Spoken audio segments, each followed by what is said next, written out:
Bienvenue au Caring Museum Café, où l'art et le bien-être se rencontrent. Je suis Marjane Abadi, la créatrice de la méthode Mindful Art. Mon travail consiste à aider les lieux culturels à développer des projets d'inclusivité et de bien-être. Et en compagnie de mes invités, nous explorons des chemins du caring dans le monde de la culture. Dans ce podcast, je vous propose d'explorer avec nous les projets inspirants avec ceux qui les ont menés pour un monde plus bienveillant. Installez-vous, prenez une tasse de douceur pour un moment de créativité partagée, des conversations inspirantes, des récits à savourer. Vous êtes au Caring Museum Café, laissez-vous emporter.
Beaucoup au musée qui est le Royal Louis. Donc c'est un modèle d'instruction qui accueille les visiteurs à l'entrée du musée, qui est le plus imposant, des modèles qu'on présente, puisqu'il fait 5 mètres de haut, 4,50 m de haut sur 5 mètres de long. Mhm. Je l'ai choisi parce que pour moi, c'est un peu le symbole de la transmission et du prendre soin, donc c'était aussi dans les thématiques du jour. Hem, Parce que c'est sa vocation au départ, c'est un modèle qui servait, pour l'instruction, donc qui servait à la formation des officiers de l'école, des gardes de la marine. Donc il était vraiment fait pour former. On pouvait déjà, tout manœuvrer, tous les cordages, donc c'était vraiment lié à la formation. Et puis pour moi, il symbolise aussi la transmission de tout ce qu'on voit pas dans les musées, c'est-à-dire le travail faramineux des équipes, puisque, c'est un modèle qui a nécessité à 2 à 3 restaurateurs, plus de 450 heures de restauration, sans compter les voiles, qui ont nécessité 200 heures de restauration de manière externalisée. Hem, hop, Je crois que je l'ai partagé, Lucie. J'ai voilà, c'est un lui. c'est lui? Oui, Donc combien d'heures? 450 heures de restauration à 2 à 3 restaurateurs, 200 heures, en plus pour les voiles. Ça c'est aussi un modèle qui a dû passer, lorsqu'on l'a réinstallé dans le nouveau musée à Chaillot, il a dû passer par la fenêtre, dans une Mmh. caisse où ça s'est joué à quelques millimètres avec une grue, vraiment en hauteur. C'était une installation, très, compliquée. On a dû, rabaisser les mâts pour la faire entrer, dans les collections, et il a d'ailleurs été installé avant que le chantier soit fini. Donc pour nous, c'était, une présence d'œuvre alors qu'on terminait le chantier, et qui pour moi symbolise là, c'est un modèle qui est, presque qui paraît flambant neuf, qui est magnifique, mais voilà, qui a nécessité beaucoup, beaucoup d'heures, de travail, d'équipe entière pour pouvoir le présenter et le transmettre aux générations à venir avec un savoir-faire qui n'existe qu'au musée de la Marine, d'entretenir, tous ces cordages, de recréer tous ces cordages miniatures. Et aujourd'hui, c'est un peu un incontournable de nos visites puisque même quand on l'avait pas inclus dans les scénarios de visite, finalement tous les visiteurs veulent le voir. Voilà. Mmh. Et Et donc il y a une part vraiment d'affectif, pour nous avec ce modèle, qui nous accueille dans les collections et dont on connaît, tout le travail caché, même tous les mardis, jour de fermeture, on voit les restaurateurs qui reviennent le dépoussiérer, patiemment, voilà, comme ça un très, très grand modèle, il est impressionnant et voilà, j'aime bien son histoire aussi, qui a traversé les siècles avec cette attention, cette, ce côté, voilà, prendre soin, mais déjà de l'objet lui-même pour pouvoir le présenter correctement aux visiteurs. par rapport à un taille humain, ça représente, quelle taille? Je vous dis, il fait, 5 m de long sur 4,50 m de haut, donc il est beaucoup plus grand qu'un homme. D'accord. Voilà, et là, vous voyez sur la photo, il y a des petits pivots en métal qui permettent de le basculer complètement, ce qui permettait à l'époque de simuler un abattage, en carène, de pouvoir, vraiment s'entraîner à gérer, les voiles, les cordages, voilà, dans la formation des officiers. Donc c'est un simulateur de navigation, Exactement, à l'ancienne. waouh, quel travail, hein. Là, on a la possibilité d'avoir une loupe en plus. Mmh. D'accord. Donc on avait en off, on avait parlé du fait d'envoyer une vidéo par la suite de quand de quand la grue essayait de mettre, le Royal Louis, Ouais, on a heu un épisode de notre web série qui montre les coulisses de la rénovation, un épisode qui est dédié à cette installation un peu hors norme dans le musée, magnifique. avec une musique à Hem suspense, on en tremble. Chouette. Donc, ça date de quand?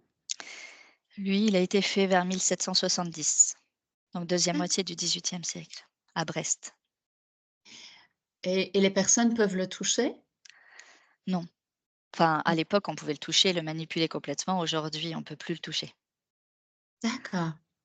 Non, parce que j'ai pas vu de cordage autour, pour que les personnes puissent pas s'approcher à une certaine distance ou Parce que les photos que vous avez montrées, c'est de Webmuseo, c'est notre base de données. Donc, c'est pas d'accord. l'œuvre telle qu'elle est présentée aujourd'hui dans les espaces. OK. D'accord, d'accord, d'accord. Ben merci. Pendant qu'il charge, peut-être Lucie, on peut aller vers la seconde question, c'est qu'est-ce qui a marqué le début de votre implication, par rapport à tout ce qui est caring dans les musées et c'est depuis quand?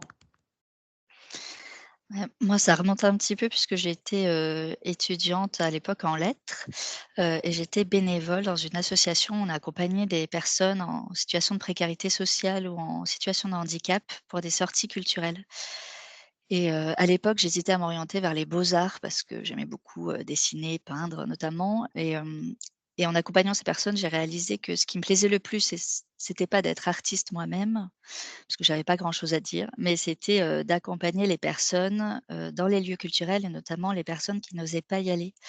Puisque, je me suis rendu compte que malgré leurs difficultés du quotidien, quand on entrait dans un musée, il y avait, de l'émerveillement, de l'émotion, du partage social, des expériences esthétiques, une découverte, une ouverture sur autre chose et donc c'est là où j'ai vraiment réalisé que, les musées pouvaient être source de bien-être, vraiment au sens large, aussi vraiment dans la notion d'inclusion et ensuite je me suis réorientée du coup dans le domaine culturel, par mes études et par mes expériences et je l'ai plutôt professionnalisé en étant au musée du Quai Branly où j'ai surtout travaillé sur le champ social, heu, et c'est pareil en menant des projets, notamment un projet qui m'a beaucoup marqué avec des jeunes en situation d'illettrisme.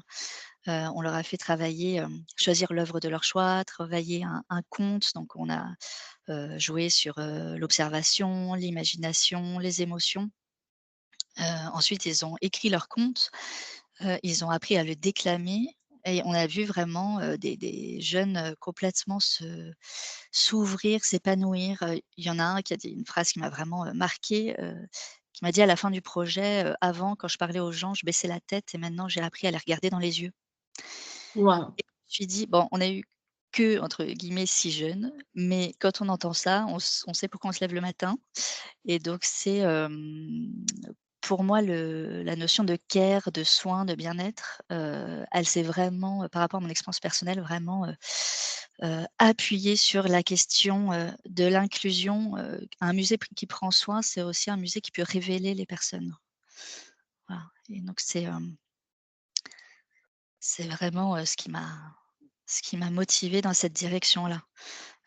Et c'est seulement après, et notamment là depuis 2 ans où je fais partie d'un groupe d'intérêt spécial de l'ICOM sur la médiation sensible, où je partage avec des homologues de différents pays francophones, que j'ai pu un peu plus théoriser ça, en se disant qu'une visite de musée, c'était pas, forcément des informations et notamment descendantes, tout ce qu'on sait en médiation, qu'on évite de plus en plus de faire, mais c'était aussi, considérer la personne dans sa globalité et donc prendre en compte, son corps, ses sens, internes, externes, hem, ses sensibilités, son imagination, ses émotions et en faisant ça, on se rend compte que un visiteur peut entrer, dans un musée et peut-être en sortir, de manière un peu, peut-être qu'on se sent un peu différent quand on a eu, en sortant du musée, quand on a eu une bonne expérience et aujourd'hui, c'est ce que j'essaye de faire en médiation, se dire que les gens ne sortent pas, tout à fait les mêmes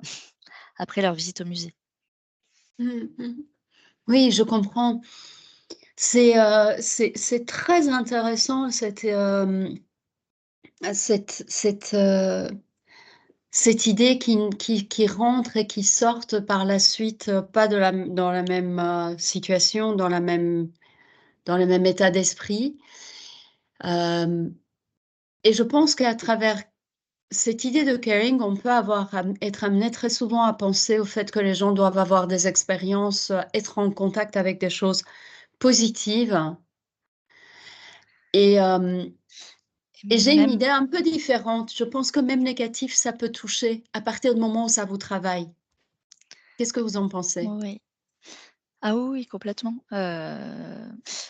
Ce qui m'a frappée et notamment, là, c'est d'un point de vue très personnel, mais en ayant un enfant, c'est de me rendre compte à quel point aussi les musées nous permettent de nous confronter à la différence. Mmh mh. Puisque, quand on a, des couleurs, des formats, des grands formats, des choses qu'on ne pourrait pas du tout avoir dans un appartement, dans un salon, même, voilà, dès petit, ça nous ouvre à ce qu'on n'a pas l'habitude de voir. Mmh. Et donc forcément, ça peut transformer, et c'est dommage ça serait dommage de faire un musée, sans être du tout différent. Ça veut dire qu'on est resté hermétique et donc pour moi, le rôle de la médiation, c'est vraiment, ce que on se disait avec mon équipe, c'est favoriser la rencontre avec l'œuvre. Pas uniquement une compréhension cognitive, mais une rencontre. On sait tous quand on a visité une exposition, on va s'en souvenir non pas parce que l'œuvre est de telle date, mais parce qu'elle a provoqué en nous une émotion. Que ça soit un rejet, ça comme vous dites, quelque chose de négatif ou quelque chose de positif, mais c'est ça qui va, nous permettre de nous en souvenir. Hem et ça, j'aimerais que quand les musées sortent du musée de la Marine, ils s'en souviennent. Peut-être pour un détail, mais qu'ils se souviennent de quelque chose. Mmh. Oui, je comprends tout à fait cette démarche. Ça a été, c'est ce que depuis la création de Mindful Art, je j'ai me motive, c'est-à-dire que les personnes puissent changer du paradigme de, Petit Prince qui voit le jardin des roses, vers les émotions de Petit Prince qui voit sa rose à lui, donc avoir une relation particulière avec Exactement, l'objet vu, l'objet, qui devient pas seulement vu, mais aussi ressenti et révélateur. exactement. Il y a un terme qu'on utilise dans notre groupe de travail, c'est, la question de résonance. Voir Mmh. comment J'aime l'œuvre beaucoup. résonne en soi. Ouais, ouais. J'aime beaucoup ce mot. Tout à l'heure, quand je vous écoutais Lucie parler, je me rappelais du fait que moi je mange pas de viande depuis que j'ai 5 ans. J'ai décidé que c'était pas possible de voir ça, de manger ça, et hem et j'essaye d'éviter, la vue, et dans les musées, il y a les natures mortes avec, de la barbaque, et je sais que ça me travaille, que ça me permet d'aller à cette limite-là, de travailler ce qui est la relation à ça, que j'évite dans la vie de tous les jours. Donc j'avais ça en tête quand je disais les choses, et en psycho, on a les études montrent que quand on agrandit le champ de nos ressentis émotionnels, on augmente notre résilience dans la vie. On augmente notre façon de faire face à la vie. Donc, ça me parle beaucoup. Hem, je pense qu'on a un tout petit peu abordé, mais, si vous pouviez être un tout petit peu plus précis, plus spécifique pour dire en 2 mots, comment vous décririez votre relation avec le Caring Museum? Est-ce que il y a quelque chose de spécifique pour vous? Pour moi, la notion de care, doit être vraiment dans l'ADN d'un musée au sens large, puisqu'un musée, pour moi, doit prendre soin. Pour rester un lieu, où on peut, se réfugier, s'enrichir, se transformer. Mmh. Et pour moi, comme je le disais par rapport à mon expérience, je pense qu'il n'y a pas de care s'il y a des exclus. Et c'est aussi pour ça que, pour l'instant, j'ai toujours fait le choix de travailler dans un musée, public, un musée national, puisque c'est des musées qui ont une mission de service public. Donc dans l'ADN de ces musées-là, il y a l'accessibilité à tous et ça, c'est vraiment ce qui me porte au quotidien. L'inclusion pour moi, est indispensable dans la venue au musée, c'est-à-dire que ça ne doit pas être un lieu où, un lieu d'entre-soi où certains ne seraient pas, souhaités, mais aussi une interrogation sur l'inclusion au sein de la visite, sentir qu'on a sa place. Je pense qu'on a tous en tête, des musées, où, il y a pas assez d'assises, on n'est pas bien, les contenus sont illisibles et sont compliqués, la visite est très descendante, des gens qui peuvent avoir des complexes en se disant: «Mais je suis pas assez cultivé», il y a des personnes, par exemple, dans le secteur social qui me demandaient: «Mais comment on s'habille pour aller dans un musée?» Hem, donc il y a vraiment l'inclusion en termes de venue et l'inclusion sur place, se dire que chacun doit avoir sa place et c'était le 1er objectif qu'on a fixé dans l'équipe quand on a dû, réfléchir à, la rénovation du musée, puisque le musée de la Marine a été fermé pendant 6 ans. On a dû repenser complètement la médiation. C'est comment faire pour que, quel que soit le visiteur qui vienne, quel que soit son âge, est-ce qu'il a un handicap ou pas? Est-ce qu'il a l'habitude ou pas des musées? Est-ce qu'il connaît le domaine maritime? Est-ce qu'il est complètement néophyte? Voilà, peu importe le profil, qu'une personne puisse venir et se sentir accueillie et se sentir à sa place. Hem, c'est pour ça qu'on s'interroge, nous, beaucoup sur le rôle social du musée. C'est-à-dire comment on fait pour que sur place, on renforce les liens sociaux, familiaux, intergénérationnels, l'accessibilité, les échanges, que les gens se sentent bien et pas déconnectés des autres sur place.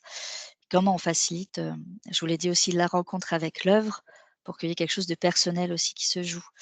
Hem, donc pour moi, quand j'ai réfléchi à la notion de bien-être, alors oui, on pense peut-être rapidement, yoga, détente, mais déjà pour être bien, il faut se sentir accueilli et voilà, c'est ce qui m'a le plus, frappée en y réfléchissant. C'est que pour moi, il y a pas de bien-être s'il y a une exclusion à un moment. C'est, je à travers cet échange, je comprends beaucoup, beaucoup mieux les directions qu'a pris le musée de la Marine et et je pense que le fait d'aller dans la présence du corps, la présence des émotions telles que vous le nommiez avant, hem, tous les êtres humains ont un corps et un émotionnel, peu importe de l'endroit culturel dont ils viennent. Et c'est quelque chose qui est tellement personnel et individuel, où on devient tous, ça devient plat. Il y a pas de hiérarchie de sachant et non sachant. D'où la pertinence de ce type d'approche pour, permettre à chacun de trouver sa place. Oui. Et du coup, d'en faire quand même pour tous puisque, les sachants, ils sont aussi exigeants pour, Oui, tout trouver à des choses fait, qui leur correspondent. tout à fait, tout à fait. L'idée, c'est de permettre à ceux qui ne sont pas sachants de se trouver un lieu pour se connecter et de ceux qui sont sachants de se nourrir de l'aspect émotionnel qu'ils pourraient avoir négligé en allant simplement dans l'histoire de l'art. Donc, je pense que ces approches émotionnelles et sensibles, telles que vous en parliez, développées notamment par, maintenant de plus en plus, elles sont vraiment les bienvenues pour, donner à chacun. En tout cas, moi, j'observe que dans les séances de Mindful Art qu'on met en place, et les sachants et les non-sachants peuvent y trouver de la nourriture et c'est ça qui est généreux également, qu'il y ait pas de spécificité pour un groupe. En tout cas, moi, c'est ce que j'aime dans ce qui est mis en place, hein, que tout le monde puisse y goûter. Heu et donc on a encore un tout petit peu démarré déjà la réponse à la question suivante, c'est quel avantage vous y trouvez, vous, au musée de la Marine? Est-ce que vous avez observé, des Prendre soin des gens, il peut y avoir que des avantages. Donc je savais pas trop quoi répondre à cette question. Je me dis pour le visiteur, il y a évidemment, que ça soit aussi un moment agréable, un moment de partage, passer un temps de qualité, un temps un peu suspendu, voire, se sentir valorisé ou apaiser des mots. Par exemple, dans notre groupe de travail, il y a une personne, qui travaille à Louvain sur des personnes en burn-out et du coup, ce ralentissement du temps et ce soin pris, au musée, heu, est une vraie aide, pour les personnes. Donc il y a plein d'avantages. Nous, au musée de la Marine, c'est vrai que le premier avantage que je vois sur les projets dont je vais vous parler tout à l'heure, c'est vraiment le croisement des publics. Ça m'a frappé. Dès le week-end de réouverture, on a eu beaucoup de personnes en fauteuil roulant, donc je me suis dit: «Ah, ils osent venir dès le week-end de réouverture, festive, donc c'est très bien». On a beaucoup, beaucoup d'intergénérationnels, de grands-parents qui viennent avec les petits-enfants. Alors on le savait, parce que l'ancien musée, la marine s'y prête bien et donc on misait beaucoup là-dessus et c'est vrai que là, on est content puisque ça fonctionne et de fait d'avoir pensé à tous les visiteurs, ça leur permet des vrais moments de partage. Je pense cette semaine, je vous ai raconté Marjane, je vais vérifier un dispositif de médiation et je vois un grand-père qui était, avec ses 2 petits-fils de 9-10 ans. Et qui me disaient, c'était la tannée pour venir au musée, ils étaient sur leurs écrans, ils voulaient absolument pas venir. J'ai eu des crises de larmes et maintenant j'arrive plus à les faire partir du musée et je voyais, les enfants qui jouaient sur les dispositifs, qui et du coup le grand-père était soulagé de se dire: «Ça va, ma sortie a fonctionné, ça a plu aux enfants» et ça a permis vraiment un partage et un apaisement familial. Le fait que le musée a anticipé un peu tous les âges, tous les styles, et c'est vrai ce partage, et des fois ces rires, ces sourires qu'on voit en passant les collections, c'est notre plus belle, récompense et pour nous, l'avantage pour le musée, c'est évidemment accueillir des visiteurs les plus variés possibles et leur donner envie de revenir.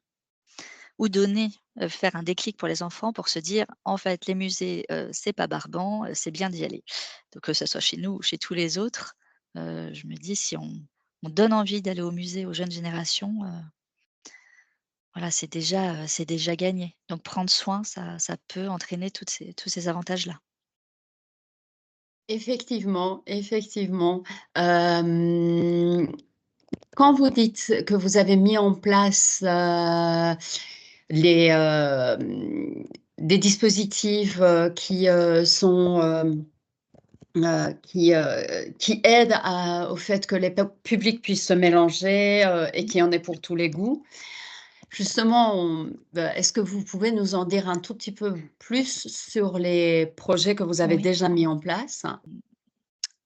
Voilà, la bulle. En fait, le musée donc a été fermé pendant 6 ans, moi j'y ai travaillé, pendant, 4 ans de fermeture. Je suis arrivée fin 2019 et quand on a vu en 2019 le projet de scénographie, mené par Casselman qui, proposait une vraie expérience de visite, variée mais aussi assez immersive, on a eu une petite crainte pour les publics hypersensibles ou ayant des troubles du spectre autistique ou un handicap mental.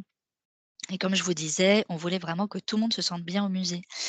Donc on s'est dit: «Ils vont peut-être être gênés parce qu'on a une coque, échelle 1 avec un film immersif, parce qu'on a une vague, de plusieurs mètres de haut avec une projection numérique avec l'eau qui coule».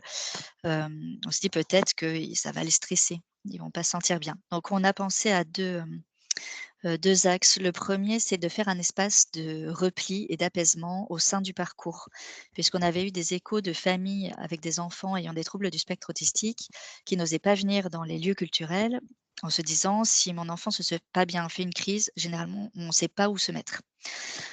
Donc on a fait un espace de repli, sauf qu'on n'allait pas faire une salle, vide et blanche, c'était un peu glauque, donc on a, réfléchi à, habiller cette salle et donc ça, c'est Mathilde Tessier dans mon équipe, qui est, référente accessibilité pour le musée, qui a retrouvé cette méthode, Snoezelen qui a été, développée, aux Pays-Bas dans les années 70, et qui s'appuie sur, la stimulation sensorielle pour, une stimulation sensorielle choisie par le visiteur pour accéder, soit à de l'apaisement, soit à une reconcentration. Aujourd'hui, c'est utilisé beaucoup en EHPAD, ça se développe en crèche, mais c'est souvent médicalisé et ça n'avait jamais été fait dans un lieu culturel, donc c'est un gros défi pour nous. D'autant plus que, l'architecte et le scénographe se sont désengagés du projet, en tout cas n'ont pas voulu s'y engager et donc c'est mon service médiation qui a dû mener, les travaux, ce qui n'était pas notre métier et donc on s'est appuyé sur Incluescence, une société qui faisait des espaces sensoriels. On les a, accompagnés avec des experts, sur la méthode Snoezelen pour, concevoir l'espace que vous voyez ici, qui est un espace où on peut s'asseoir, il y a un pouf, il y a une assise, il y a des éléments tactiles, des éléments olfactifs, on peut déclencher des lumières comme vous voyez à droite avec une ambiance soit apaisante, soit stimulante selon les besoins des publics. Hem Et ce qui est important pour cet espace, c'est que tout a entièrement été co-construit avec des publics en situation de handicap. C'est-à-dire que ça soit Mmh. l'aménagement, le tactile, la lumière, les sons. Par exemple, on pensait mettre des vagues un peu comme dans les spas, on entend une musique de vagues et en fait, les publics avec handicap mental entendaient des sons suraigus qui les gênaient, qu'on n'entendait Mmh. pas nous. Donc c'était très, très important de faire valider au public concerné, pour être sûr, que ça leur corresponde parce que si on se lançait comme ça, c'était une première, on n'avait pas d'éléments, comparatifs dans d'autres lieux culturels. Donc ça a appuyé sur les publics et même la partie olfactive, les parfums ont été conçus entre, Iris et Morphée, la conceptrice de parfums et les publics avec handicap mental, pour trouver des odeurs qui vraiment les apaisaient ou les stimulaient. Donc c'est un espace qui est, libre d'accès, sans réservation évidemment puisque les crises, ou les besoins ne s'anticipent pas et comme 80 des handicaps sont invisibles, ce n'était pas à nous de dire qui en avait besoin ou pas. Donc c'est ouvert à tout le monde, hem et on voit que ça peut servir, soit pour le handicap, mais aussi pour les enfants, d'où la photo.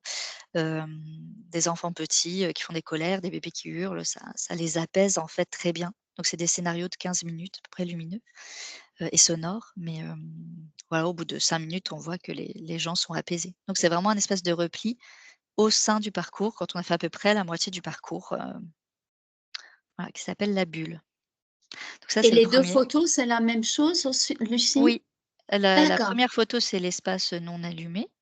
Quand d'accord, on entre, c'est une ambiance neutre et après quand on d'accord. déclenche un scénario, soit apaisant, soit stimulant, donc là, c'est l'apaisant qui est sur la droite, le stimulant est plus, rose-violet, heu, voilà, où il y a des effets de son, de lumière dans cet espace. Et combien de personnes peuvent y être à la fois? 3 personnes, ça fait 9 m². Au départ, on se disait que c'était, peu, sauf que déjà pour extirper 9 m² aux collections, ça a été des mois de lutte. Heu et finalement, on est très contente que ça soit petit parce que comme le but, c'est de se recentrer, de se sentir mieux, si on mettait 25 Mmh. personnes dedans, on n'aurait pas du tout atteint l'objectif. Donc c'est très bien que ça soit aussi petit. Oui. Voilà. On peut passer à la C'est slide d'après si vous voulez. Après oui. je fais vite, mais s'il y a des questions, évidemment après.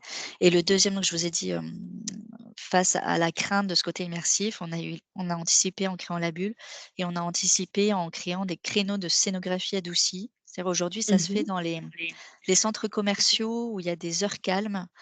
Voilà, on a recréé la même chose, c'est-à-dire que le mercredi matin pour les groupes et le dimanche matin pour les individuels, vous allez avoir une diminution des variations sonores et lumineuses dans le parcours, une diminution des sons et la vague que vous voyez à droite, qui est une projection numérique qui coule, est très nettement ralentie durant ces créneaux. Mmh. Ça, c'était voilà, vraiment de l'anticipation. En fait, on n'avait aucune expérience de terrain du musée ouvert, c'est ça qui était très dur. Mais on se disait, si ça dérange les gens, au moins qu'on prévoit des moments où ils peuvent se sentir mieux. Et que ça soit, et pareil, pas du tout estampillé handicap, que ça soit pour des personnes, âgées, des personnes fatigables, des jeunes enfants, on a essayé de tout concevoir, dans une optique, d'inclusion et d'accessibilité universelle, sans essayer de mettre les gens dans des cases. Voilà. Oui. Vous pouvez faire la slide d'après du coup. Yes. On a aussi travaillé, dans le domaine de l'inclusion sur des dispositifs de médiation. On a une très grande variété de dispositifs, on en a une cinquantaine dans le parcours. La moitié sont interactifs, donc ils nécessitent une interaction du visiteur. Ça peut être Mmh. numérique ou low-tech. Celui que vous avez ici, c'est un dispositif en accessibilité universelle. Là encore, on était sur un souhait d'inclusion et de mélange des visiteurs. Souvent, on voit, des plaques, pour, les visiteurs aveugles, par exemple. Là, on a décidé de croiser davantage les publics. Mmh. Donc, on a 8 dispositifs comme ça dans le parcours. Souvent, vous avez des éléments tactiles, des reproductions d'œuvres, un texte simple en français-anglais, traduit en braille, un élément échelle 1 aussi qui est représenté quand c'est une reproduction d'œuvre et un écran qui donne accès à ce que je vous indique sur la droite, à différents types de contenus. Des audiodescriptions scénarisées, c'est-à-dire valables aussi bien pour les voyants que les non-voyants, du facile à lire et à comprendre pour le handicap mental ou les personnes qui ne maîtrisent pas la langue française, comme les migrants ou autres, et de la langue des signes. À chaque fois, on a des réglages aussi, on peut afficher ou cacher les sous-titres, afficher une police pour la dyslexie, inverser les contrastes, augmenter ou diminuer la taille du texte. Et on a des encoches tactiles aussi sur l'écran pour permettre aux aveugles d'accéder de manière autonome au contenu. Voilà, tout ça, ça a été expérimenté, testé aussi avec les visiteurs avant fabrication finale. Mmh. Heu, Ça, c'était important pour nous. Il y a aussi 2 assises, puisque souvent une personne en situation de handicap est accompagnée, mais on voit, que ça sert aussi beaucoup aux parents avec enfants, voilà, toujours dans cette, question de partage et d'inclusion. On a plein de dispositifs dont j'ai pas mis les photos, mais qui vont passer aussi par le multisensoriel. Comme on disait tout à l'heure, essayer de prendre en compte le visiteur dans sa globalité, pas uniquement avec du contenu, mais aussi avec une expérience. On a des dispositifs olfactifs, on sait que ça provoque une émotion, immédiate, l'olfactif. Donc le petit sac du marin là en dernier. Voilà, donc Oui. on a une cinquantaine de dispositifs fixes, mais comme ils sont plutôt à partir de 6-7 ans et comme je vous l'ai dit, on voulait oublier personne, on a fait un petit sac du marin, qui est empruntable gratuitement à l'accueil et qui va passer uniquement par le sensoriel et le monosensoriel, c'est-à-dire, une seule stimulation sensorielle par activité pour que ça soit Mmh. mieux adapté aux enfants avec troubles du spectre autistique. Donc on a été accompagnés aussi par des experts, là-dedans. Donc il y a des petites illustrations, il y a du matériel, et par exemple sur le bien-être, la première activité, c'est, une bouteille sensorielle, qu'on observe. On doit faire des exercices de respiration pour, couper un peu du monde extérieur, se détendre avant de commencer sa visite. Donc ça, c'est pour les petits et il est, actuellement, très emprunté. Je vous ai pas mis les photos de tout, mais aussi, on va passer beaucoup hem, par des dispositifs sonores puisqu'on a, une application sur téléphone avec notamment plusieurs parcours, immersifs sonores, aussi pour faire vivre des émotions, une immersion, un peu autre aux visiteurs. Hem et ça permet de libérer le regard aussi pour toujours, favoriser la rencontre avec l'œuvre. On a multiplié aussi du matériel pour les médiateurs pour qu'en visite, ils passent aussi par du sensoriel, même pour des visites, experts.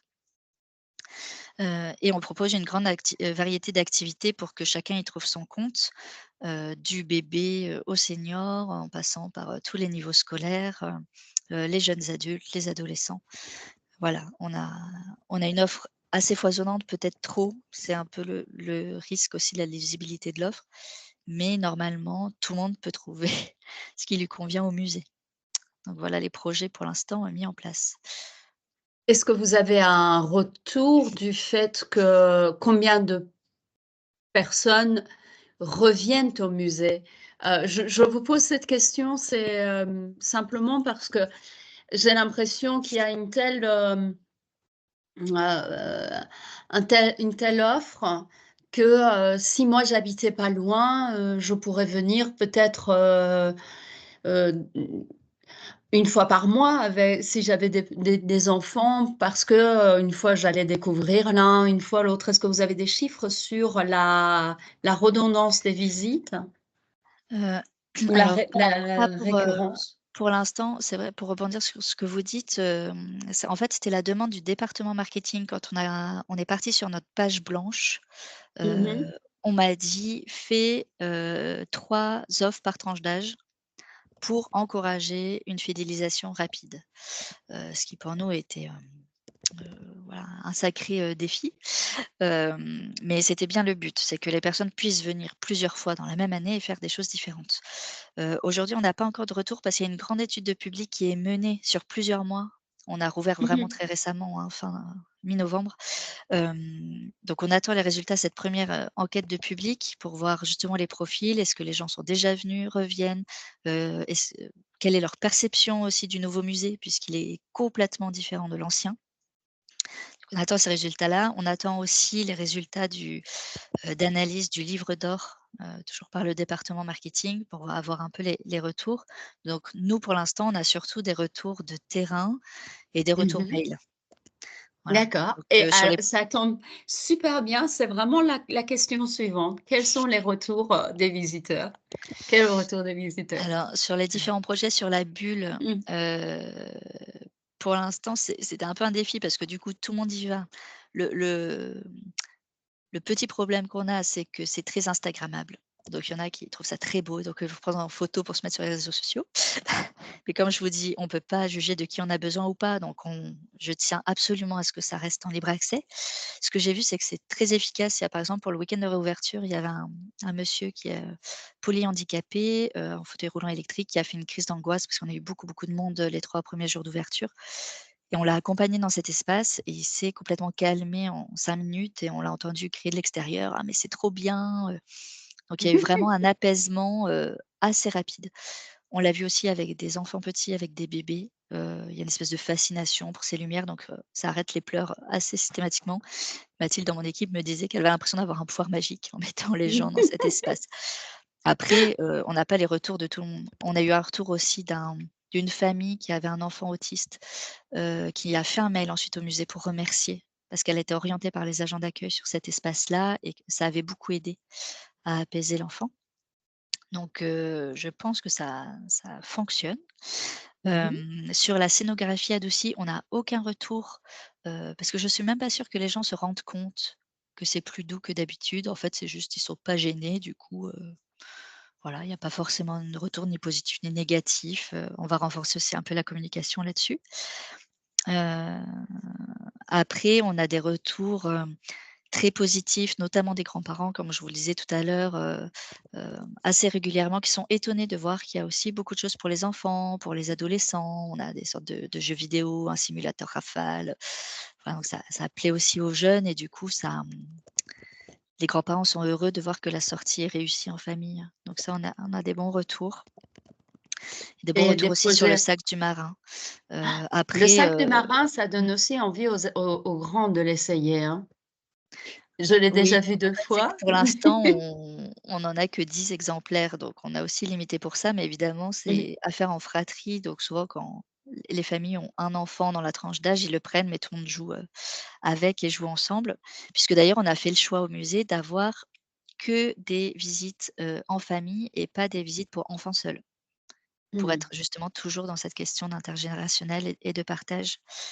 Voilà, on a des beaux retours. Sur les retours, négatifs qu'il pourrait y avoir sur le musée, on va dire, c'est plutôt des gens qui aimaient beaucoup l'ancien musée, qui étaient vraiment, dans son jus, comme on dit, et qui ont du mal avec cette transition, vers un musée qui est aussi plus accessible. Ils trouvent qu'il y a trop de choses pour les enfants, voilà, ce genre de retour, qu'on peut D'accord. avoir, mais bon, on sait de toute façon qu'on peut pas plaire à tout le monde. Oui. Donc, hem, donc si je comprends bien, jusqu'à maintenant, de l'enthousiasme, et beaucoup de réussite, si j'ai bien noté, les chiffres de fréquentation sont bien au-delà de ce que vous aviez, imaginé au départ, prévu, projeté? Pour Mmh. l'instant, après, on s'attendait à ce qu'il y ait beaucoup de monde avec l'effet d'ouverture. Le défi, c'est de Mmh. voir comment fidéliser sur le long terme, une fois la Mmh. curiosité d'ouverture, atténuée. Et alors, quels sont les projets à venir justement pour cette fidélisation? Alors sur le côté vraiment, mieux-être, on a en fait, il y a une offre qu'on travaille depuis longtemps, en partenariat avec l'AP-HP, donc les hôpitaux de Paris, pour proposer une visite vraiment mieux-être avec seulement 3 arrêts dans le musée, qui s'appuie sur les techniques utilisées à l'hôpital. Notamment sur l'utilisation du corps, l'olfactothérapie. On a assisté à des ateliers, à l'hôpital pour voir comment ils faisaient, pour enrichir la visite avec l'avis des soignants et ça nous permet aussi d'être dans le thème quand même de la marine puisque c'est des techniques parfois qui sont utilisées par les coureurs au large, ceux qui partent, faire des courses en solitaire. Ils ont aussi des techniques de relaxation, d'utilisation du corps, du sommeil, voilà, donc on travaille sur cette offre-là, avec la PHP qui est très prise donc et nous on était très pris aussi donc ça a pris un peu de temps. Ça devrait arriver bientôt à tester d'abord, sur le médico-social, mais ensuite pour être ouvert à tous les publics. Mmh. Et puis, moi je souhaite vraiment, notamment suite à toutes les discussions que j'ai dans le groupe de l'ICOM-CK, renforcer la médiation sensible dans les activités de médiation. Donc on a commencé à le faire dans des dépliants de visite, par exemple sur l'exposition avec des on interpelle le visiteur, sur l'imagination, l'émotion, pas uniquement du contenu.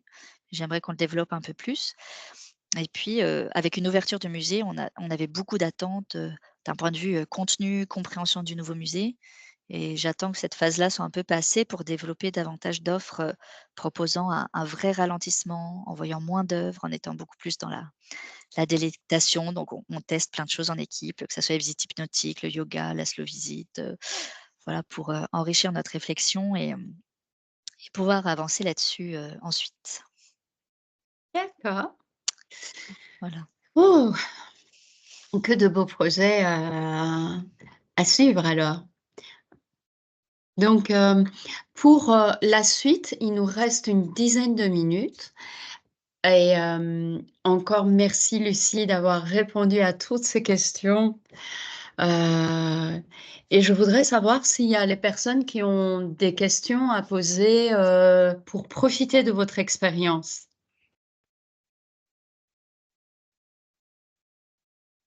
Donc il y a Inès.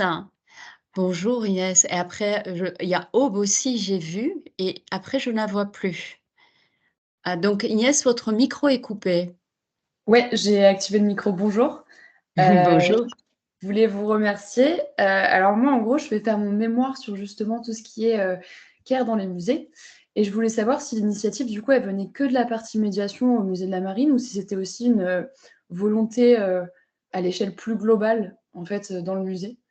Euh, Alors, ça Voilà. a été beaucoup porté, par la médiation et qui était auparavant, juste avant que j'arrive, le service culturel qui, regroupait médiation et développement des publics. OK. Mais on a eu de la chance d'être, écoutés, par la direction, Mmh. et par, le directeur scientifique de l'époque puisque, dans le programme muséographique qui était envoyé au concours de scénographie, il y avait déjà la volonté, affichée très clairement d'accueillir une grande diversité de publics et de passer par des dispositifs multisensoriels. D'accord. Donc c'est vrai que pour développer ces dispositifs, il fallait être suivi, par l'équipe qui menait la rénovation, par le scénographe qui a été très réceptif à ça. Parce que même le scénographe, par exemple, s'est appuyé sur une AMO accessibilité pour, développer Mmh. l'accessibilité de tous les contenus, des dispositifs. OK. On a été accompagnés et en plus on a été soutenus par la direction pour, l'espace, La Bulle qui, voilà, qui a posé beaucoup de débats en interne, notamment parce que certains voulaient récupérer l'espace pour mettre des collections, d'autres s'inquiétaient de voir les publics entrer dans cet espace, et le directeur, de l'époque nous a soutenus pour, tenter cette première sans avoir eu d'écho de ce qui s enfin, vu que ça se faisait pas ailleurs. Donc on a eu cette chance-là. OK. Juste une petite question, Lucie, par rapport à ça. Est-ce qu'il y a des questions de sécurité, des choses comme ça, par rapport à la bulle? Oui, évidemment, on a respecté toutes les normes, donc on s'est formé parce que comme je vous disais, c'était pas notre métier. On a une, commission de sécurité, enfin, qui est venue vérifier que tout était aux normes, et puis il y a une, vitre sur la porte qui permet à l'agent de sûreté, qui est à côté de pouvoir regarder ce qui se passe dans l'espace. Ça, c'était une condition de la direction, de pouvoir voir, qu'il y ait pas de problème et les publics ne peuvent pas s'enfermer à clé à l'intérieur. D'accord. Merci, Merci. merci. Aube, si, Si, Inès, c'est OK pour vous? On passe à l'autre question? oui, pas de souci, merci beaucoup. Je vous en prie. Merci à Lucie pour sa réponse. Aube, le micro est coupé. Voilà, là ça va. Je voulais savoir, quel est le rôle et comment vous orientez les personnes vers les dispositifs, dont la bulle? C'est-à-dire que j'imagine que le rôle des personnages d'accueil, de surveillance, sont pleinement partie prenante, hein. Et comment on fait, par exemple, vous l'avez évoqué, pour orienter les personnes vers la bulle, pour le faire savoir? Parce que souvent, il y a des dispositifs qui existent, style les sacs de marins et cetera, ou Mmh. d'autres dispositifs dans les musées, mais on les découvre parfois a posteriori ou pas du tout. Oui. Alors nous, on essaie de renforcer déjà la communication en amont, déjà aux structures, par exemple, qui pourraient être, concernées. Pour le grand public, on a fait, aussi un dépliant à l'accueil, sur les publics à besoins sensoriels spécifiques. On décrit les différentes possibilités, et effectivement c'est indispensable de former, les agents d'accueil et les agents de sûreté. Et d'ailleurs, les fois où des personnes ont été orientées, c'est l'agent de sûreté qui a eu le réflexe d'accompagner les personnes dans l'espace. Sans l'humain, en fait, on peut faire tous les documents et la signalétique qu'on veut, sans l'humain, je pense que les gens, ne repèrent pas forcément l'espace. C'est d'ailleurs la question que pose Catherine. Quel travail avez-vous fait avec les équipes de gardiennage? Oui, bah, il y a eu des formations spécifiques sur toute l'offre de la médiation et sur Snowzelen. La difficulté qu'on a eue, c'est qu'il y a eu, des rotations assez fréquentes, des équipes, donc il a fallu, faire des rappels réguliers, mais les responsables étant, maintenant, fidélisés, ils ont le réflexe d'informer. Donc c'est un espace qui est connu par les agents. D'accord, et c'était quoi le type de formation que ces agents de gardiennage, les équipes avaient? Est-ce que On a fait, notamment des sessions à l'auditorium avec vraiment une intervention, de ma part, de Mathilde qui avait, beaucoup travaillé sur l'espace pour pouvoir, leur présenter de manière assez complète et répondre à toutes leurs questions. Voilà et ça leur permettait aussi de nous identifier. Et Mmh. ensuite nous, tous les mardis matins, on a des comme c'est le jour de fermeture du musée, on a des réunions avec, médiation, accueil, sûreté et ça permet de faire des rappels, de voir ce qui s'est bien passé, mal passé, de manière générale, au niveau du musée, de faire des rappels s'il y a des consignes qui n'ont pas été suivies ou des agents qui n'étaient pas au courant. Donc ça, c'est des réunions hebdomadaires qui sont essentielles, surtout pour une mise en place d'un musée où il y a beaucoup, beaucoup d'informations à connaître et à maîtriser, assez rapidement. Magnifique, donc ils sont vraiment partie intégrante de toute l'espace d'accueil, hein, au même titre que, la médiation, les personnes Bah, il y a d'accueil. on a une société, nous, c'est externalisé chez nous parce qu'on a un plafond d'emploi très, très bas. Donc on a une société qui gère l'accueil, donc vraiment toute la zone d'accueil, qui a toutes les informations, qui donne le sac du marin, la boussole, notre application de visite, qui informe les visiteurs, qui donne les documents et par contre, une fois qu'on a passé le contrôle des billets, on ne Mmh. croise que des agents de sûreté qui surveillent les salles. Donc c'était important de former les 2 sociétés pour qu'ils soient au courant, des offres de médiation. En D'accord. tout cas, au moins de Snowzone, parce qu'après les dispositifs, ils sont accessibles à tout le monde, les gens comprennent rapidement comment s'en servir. Mais Snowzone, ça pose des questions. On a fait une signalétique aussi à côté de l'espace qui, indique, à quoi ça sert. Il y a un peu les ordres de priorité, un peu comme dans le métro, pour dire, pour quel public c'était pensé au départ et que si on voit quand il y a une personne qui en a vraiment besoin, il faut lui laisser la place. Voilà. Mmh. Donc, pour l'instant, il se trouve que la signalétique a été, accrochée derrière, une porte des toilettes qui s'ouvre régulièrement, donc elle n'est pas assez visible. Donc c'est le type de retour, de correction qu'on va faire, de la décrocher, de la faire accrocher, de manière plus visible. D'accord, magnifique. Je vois qu'Inès a encore une question. Heu, est-ce que, Lucie, vous avez un peu de temps si on dépasse de 5 minutes? Oui, oui, oui. Génial. Inès, c'est à vous. Super, merci beaucoup. Moi, je voulais revenir sur le projet que vous vouliez mettre en place, avec, justement en lien avec, la PHP. Oui. Est-ce que vous avez, enfin, comme vous allez recevoir des publics, issus du champ médico-social, est-ce que vous allez avoir, des formations, pour le personnel du musée justement pour accueillir ces publics-là? Ou est-ce que, ça va être encadré justement par la sphère médicale? Heu, est-ce que vous Alors avez déjà réfléchi à ça? Enfin, ça se trouve, je pose la oui, question, oui, mais oui. Non, non, mais c'est une très bonne question. En fait, ce qu'on fait souvent dans le cadre des partenariats, parce qu'on fait des conventions de partenariat, souvent une des contreparties qu'on demande, c'est justement un volet formation. d'accord. Donc au moins une sensibilisation, pour les équipes d'accueil ou de médiation.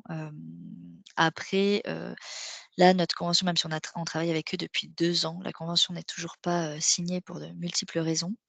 Mmh. Mais je pense, les premières sorties seront quand même encadrées par le personnel médical parce que c'est eux qui ont organisé les sorties pour faire notamment toutes les visites tests de la visite. Donc il y aura les 2 volets. L'accompagnement par le personnel, qui aura été sensibilisé à l'avance et eux, on leur demandera une sensibilisation en retour aussi pour nos agents. Ça marche. Merci beaucoup. Merci infiniment. Est-ce qu'il y a d'autres questions?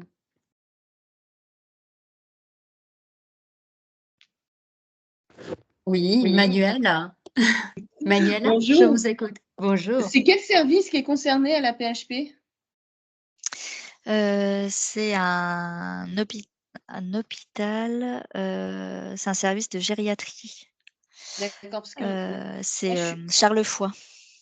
Pardon, j'ai eu un ah OK, ça y est, je vois. Je vois l'équipe en question. D'accord. Parce qu'on nous aussi, on a un partenariat avec la PHM et je me dis: «Ah bon, ils ont ce type de compétences?» Donc OK, du côté de la gériatrie et donc notamment ceux qui mènent le DU culture, soins et accompagnement, si je fais voilà, le lien. mais effectivement, c'était une première pour eux parce qu'ils nous disaient qu'ils avaient l'habitude d'accueillir des actions des musées, heu, en leurs murs, mais qu'ils n'avaient jamais participé eux-mêmes à la conception d'une visite au sein du musée et donc ça les a intéressés. Après, voilà, ils sont très pris, comme je dis, ça prend beaucoup de temps, mais apparemment, c'est la première fois qu'on leur proposait de le faire dans ce sens-là et donc on s'inspire de leur savoir-faire pour l'intégrer à nos visites. On fait un mix, en fait, entre les compétences du musée et leurs compétences à eux, pour faire une visite, adaptée. super. Voilà, donc là, on est encore en finalisation de conception. Ensuite, on fera des tests avec eux au musée, où ils viendront avec les patients qui peuvent sortir. Et après, dernière étape, c'est on l'ouvrira à d'autres groupes et on l'ouvrira, ensuite, j'aimerais à l'ensemble des publics et pas Donc uniquement des publics, avec besoin, si je me spécifiques. souviens bien, ils ont beaucoup de patients, avec des maladies neurodégénératives à Charlevoix, c'est ça? C'est pas mal de seniors Notamment, oui, notamment? Voilà, c'est pour notamment savoir à et peu donc près, qu'est-ce que vous envisagez comme forme et je trouve ça hyper intéressant, merci. Par exemple, eux, ils ont beaucoup parlé de l'utilisation du corps en disant: «C'est tout bête», mais un des rôles qu'on a, c'est de leur, permettre de retrouver de la mobilité. Donc une sortie au musée, rien qu'on leur fait faire l'escalier, c'est déjà, un exercice qui permet de le faire ailleurs que dans les couloirs de l'hôpital.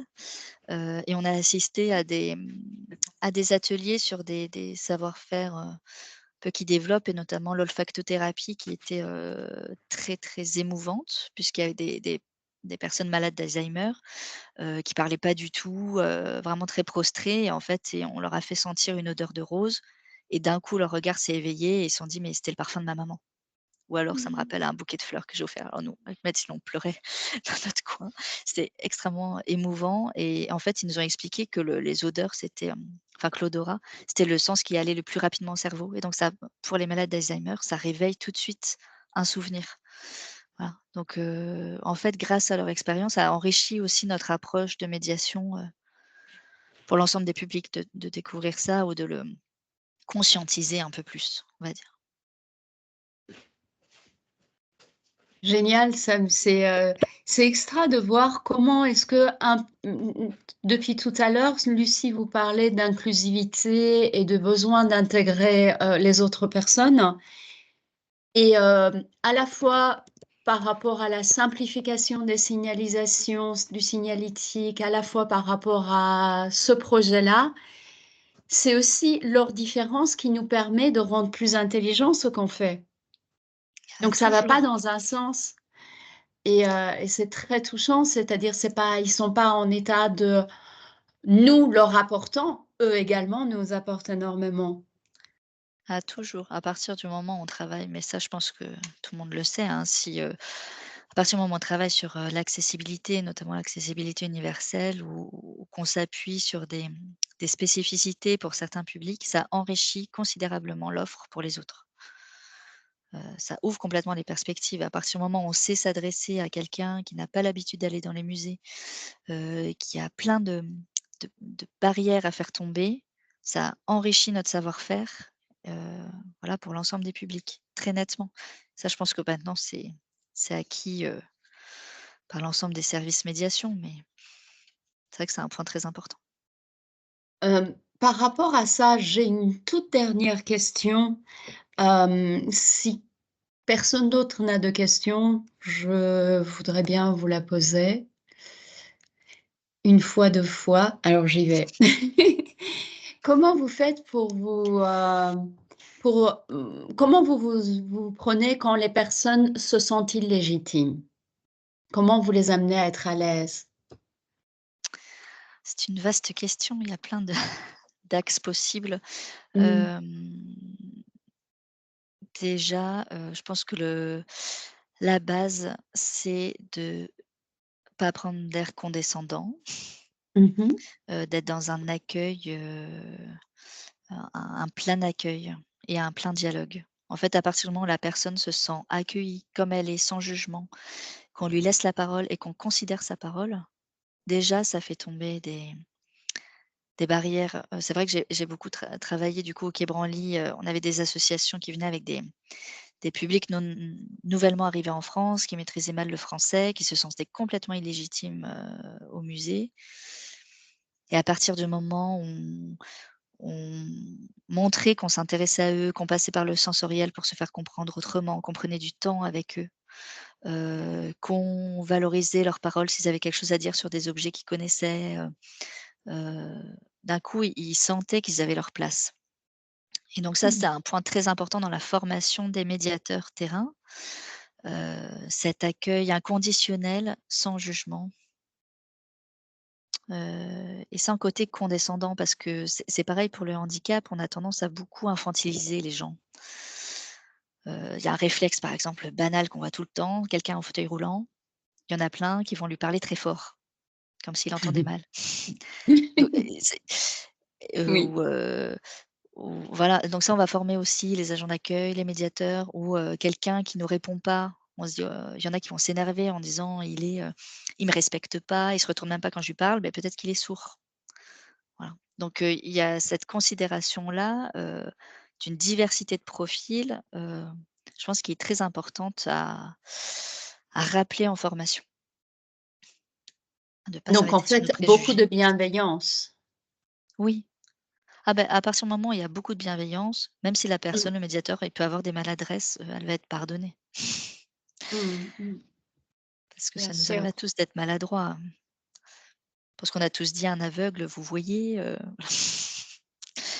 Donc c'est des petites maladresses comme ça, mais voilà, la bienveillance et l'accueil, le non-jugement, et prendre le temps vraiment avec les publics et d'où nous on rappelle tout le temps l'importance du temps d'accueil et du temps de départ. C'est-à-dire que même quand Mmh. la visite est finie, on n'expédie pas les personnes en 30 secondes, voilà, on prend le temps avec les gens. Je comprends, je comprends. C'est très, très développé dans la gestalt, cette fermeture de boucle et ouverture de boucle, pour nous, bah, enfin pour les thérapeutes, ils le connaissent Mmh. probablement, donc on la développe énormément. Ben, on a une petite dizaine de minutes de retard sur notre planning.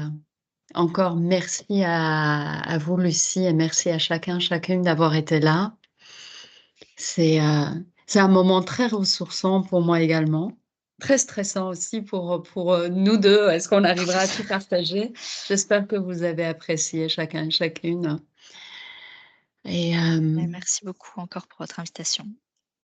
Et puis si d'autres ont c'était des un questions plus tard ou pour échanger, nous on est toujours preneurs aussi d'échanges avec les homologues, pour savoir, ce qu'ils font, leur retour, c'est toujours très, très enrichissant, un partage dans les 2 sens.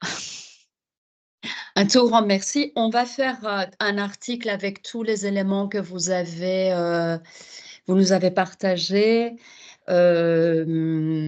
pour envoyer et la séance suivante, on voyage en Belgique. Je vois qu'il y a Anne, de, l'abbaye de Villers, et peut-être d'autres personnes de la Belgique. La semaine prochaine, le mois prochain, ce sera la Belgique avec le musée d'Ixelles. Et voilà, donc vous êtes bienvenus à vous réinscrire si vous souhaitez participer. Merci pour votre participation à toutes et à tous. Les épisodes suivants vous attendent pour continuer ce voyage entre l'art et le bien-être. N'oubliez pas que vous pouvez également nous rejoindre chaque mois en direct pour rencontrer des responsables culturels passionnés et échanger avec eux. Vous avez toutes les informations utiles sur notre site mindful-art.eu. Vous trouverez les informations également dans la description de ce podcast. Préparez-vous donc à vous plonger dans un monde d'inspiration et de partage. Et je vous dis à tout bientôt.